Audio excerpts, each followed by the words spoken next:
بابے شے کوئی نہیں، فلانا شے کوئی نہیں، پھکی دے رہے ہیں میں فلان دے رہے ہیں تو میں وہ دے بھائی سب ہمارا عقیدہ ہے کہ اللہ کے علاوہ کوئی معبود نہیں، وہ لا شریک ہے،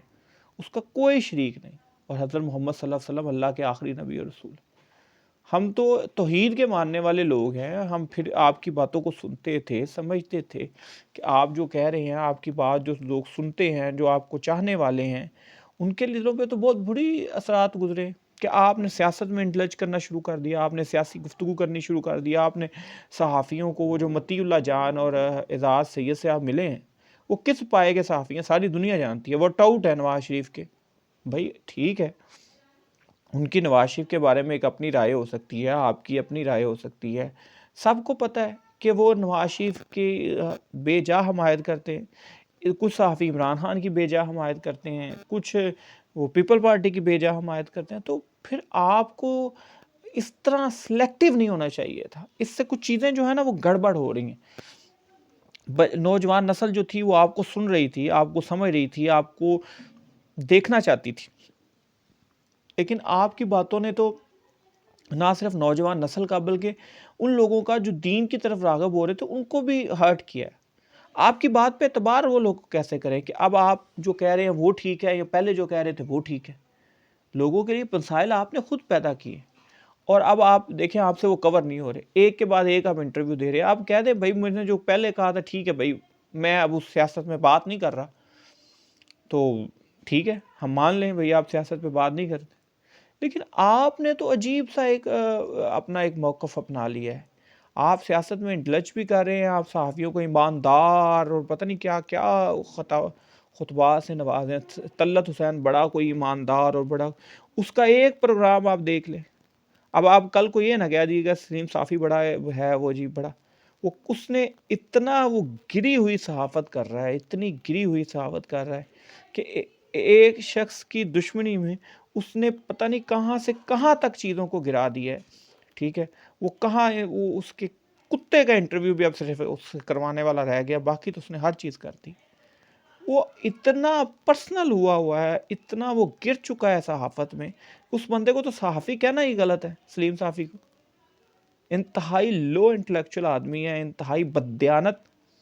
بددیانتی ہمیشہ ایک بات یاد رکھیے گا، میں آپ کو سننے والوں کو یہ بات کہنا چاہتا ہوں، بددیانتی ہمیشہ فائنینشیل نہیں ہوتی، کچھ مورالٹی کی بھی بددیانتی ہوتی ہے۔ یہ مورلی ڈس آنیسٹ لوگ ہیں سلیم صافی، کہ اپنی ذات کو صحافت کو سیڑھی بنا کے، جیسے ابصار عالم سیڑھی بنا کے استعمال کیا، اور پھر وہ اپنے آپ کو نیوٹرل صحافی بھی کہتے ہیں۔ بڑے بڑے اچھے صحافی بھی ہیں جن کا میں بڑا ناقد رہا ہوں، میں سمجھتا ہوں کہ ان کی نیند میں ان کو سمجھتا ہوں کہ ان کی باتوں میں کچھ وزن ہے، وہ بات وزن دار کرتے ہیں۔ ندیم ملک ہیں، اس کے علاوہ جو ہیں وہ آپ کے اس پہ جو آتے کاشف عباسی صاحب ہیں، جو نیوٹرل بات کو بہتر سمجھتے ہیں اور نیوٹرل بات کرتے ہیں، ٹھیک ہے۔ لیکن یہ جو آپ نے روٹ اپنایا ہے محمد علی مرزا صاحب، آپ نے اپنی بھی انسلٹ کیا اور اپنے چاہنے والوں کو بھی دکھ دیا ہے کہ لوگ جو ہے نا وہ اب آپ کی بات پہ بلیو نہیں کر سکتے، اور آپ کیونکہ یہ وہ نسل نہیں ہے جو آپ کہہ دیں گے یس تو یہ کہہ دے گی یس، آپ کہہ دیں گے نو تو وہ کہہ دے گی نو۔ یہ نوجوان نسل کا ایک اپنا حساب کتاب ہے، آپ کو چاہیے تھا آپ سوچتے اس حوالے سے۔ لیکن مجھے دکھ اس بات کا ہے کہ جو نئی نوجوان نسل جو آپ کو سننا چاہ رہی تھی، جو آپ کی وجہ سے دین کی طرف راغب ہو رہی تھی، ان کو بڑا ڈس ایڈوانٹیج ہوا، ان کو بڑا دکھ پہنچا کہ یہ کیا ہو گیا جی،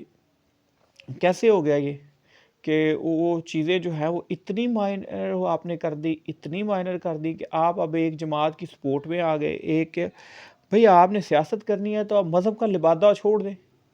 آپ بتائیں میں نے سیاست کرنی ہے، بھئی آپ ٹکٹ لیں کسی بھی جماعت سے لیں، پی ٹی آئی سے لیں، نون لیگ سے لیں، پیپل پارٹی سے لیں، آپ سیاست کریں، لوگ آپ کو سیاسی رہنما کے طور پہ دیکھیں۔ اب مصیبت تو یہ ہے کہ لوگ آپ کو مذہبی پیشوا کے طور پہ دیکھتے ہیں۔ اب جب مذہبی پیشوا سیاست پہ اس طرح بائسڈ اوپینین دے گا، بائس چیزیں کرے گا، تو پھر چیزیں خراب ہو جائیں گی۔ کیونکہ آج سے کچھ 2-3 ماہ پہلے آپ ہی کہہ رہے تھے کہ 2 ہی لیڈر ہیں دنیا میں، ایک عمران خان ہے، ایک رجب طیب اردگان ہے، تب بھی میں آپ کی بات سے متفق نہیں تھا۔ اور آج بھی آپ کی بات سے میں متفق نہیں ہوں. آپ کو اس طرح کی سویپنگ سٹیٹمنٹ نہیں دینی چاہیے. اللہ تعالیٰ ہم سب کو بھی اور آپ کو بھی ہدایت عطا فرمائے. آمین.